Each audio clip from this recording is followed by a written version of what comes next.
সত্যিকারের দৃষ্টি আঁকা বাঁকা, তাদের সারা দেশটা এখন লাগে ফাঁকা ফাঁকা, ওদের সারা দেশটা এখন লাগে ফাঁকা ফাঁকা।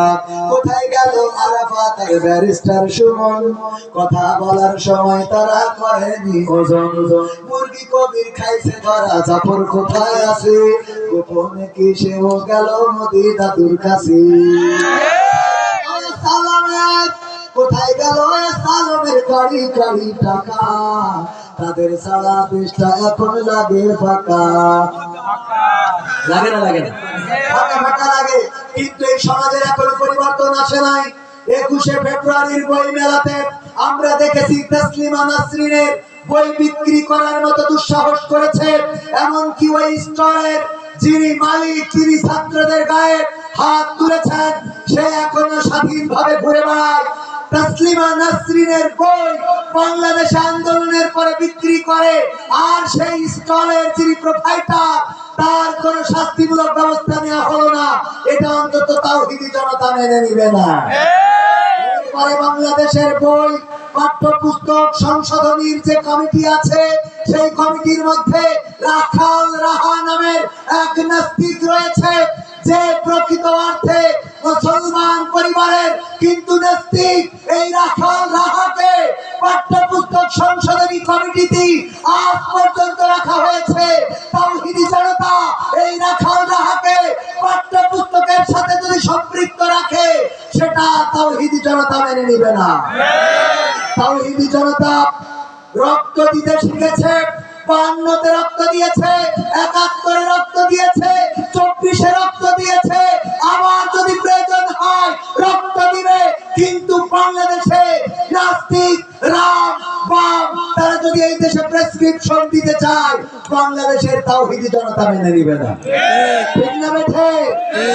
আগামীর দিন হোক কোরআনের দিন, আগামীর দেশ হোক কোরআনের দেশ।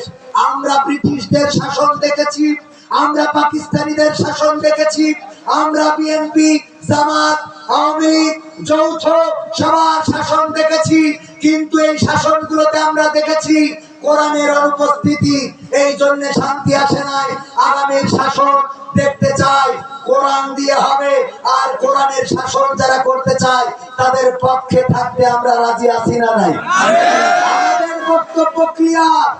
যদি আওয়ামী লীগ কোরআন কায়েম করতে চায়, সেই আওয়ামী লীগ করতে আপত্তি নাই। বিএনপি যদি কোরআন কায়েম করতে চায়, সেই বিএনপি করতে আপত্তি নাই। কিন্তু জামাতে ইসলাম যদি কোরআনের বিপক্ষে দাঁড়ায়, সেই জামাত ইসলামের বিরোধিতা করতে আমাদের কোনো আপত্তি নাই। ঠিক না বেঠে? আমার কথার সাথে কারা কারা একমত দেখতে চায়?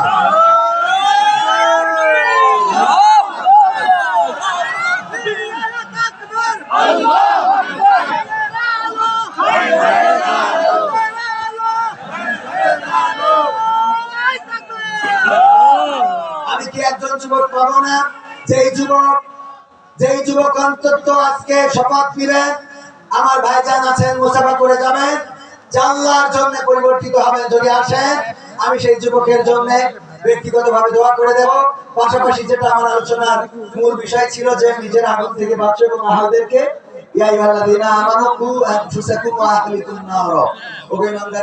নিজেদের রক্ষা করো আগুন থেকে এবং আহলদেরকে রক্ষা করো। রক্ষা করার জন্য আমি বলেছি তাদের হাতে কি তুলে দিতে হবে? কি তুলে দিতে হবে? সবাই বলেন কি তুলে দিতে বলেছি? কোরআন এবং আল্লাহর রাসূলের হাদিস, আল্লাহ রাসূলের সুন্নাহ এবং আল্লাহর দেওয়া কালামুল্লাহ, এই কিতাব, এই দুটো যদি সন্তানের হাতে তুলে দিতে পারি, তবে ওই সন্তান আমাদের জন্য নাজাতের ওসিলা হবে, ওরা আমাদের হেফাজতকারী হবে, নিজেরা বাঁচবো, সন্তানদেরকে বাঁচাতে সক্ষম হব। যদি কোনো যুবক না আসে, এখানে আমার আলোচনা আপাতত ইতি টানছি, আগামীতে দেখা হওয়ার প্রত্যাশা রাখছি। কথার মধ্যে যদি কোনো ভুল বলে থাকি, সেটা আমার কথা, আমার মূর্খতা, আল্লাহ যেন আমাকে ক্ষমা করেন। আর যদি ভালো কিছু বলে থাকি, সকল প্রশংসা সেই মহান রবের।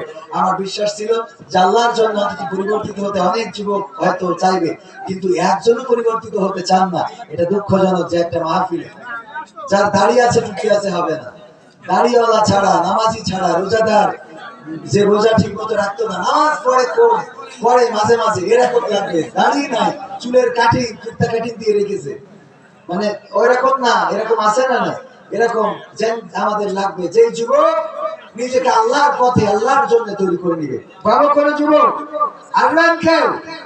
যদি না আসেন এইখানে আমার আলোচনা ইতি টানছি। আমার কথায় কষ্ট পেয়ে থাকলে ক্ষমা সুন্দর দৃষ্টিতে দেখবেন। আগামীতে দেখা হচ্ছে আমার মোহতারাম শ্রোতাভাজন ওস্তাদজি আব্দুল হাই মোহাম্মদ সাইফুল্লাহ ভাই, ওনার কাছে দোয়া চাচ্ছি। উনি অত্যন্ত আমাকে স্নেহ করেন, মহব্বত করেন। আল্লাহ আমার ভাইজানকে ভাইয়াতে চেয়ে নসিব করে দিন, আমিন। আসসালামু আলাইকুম ওয়া রাহমাতুল্লাহ।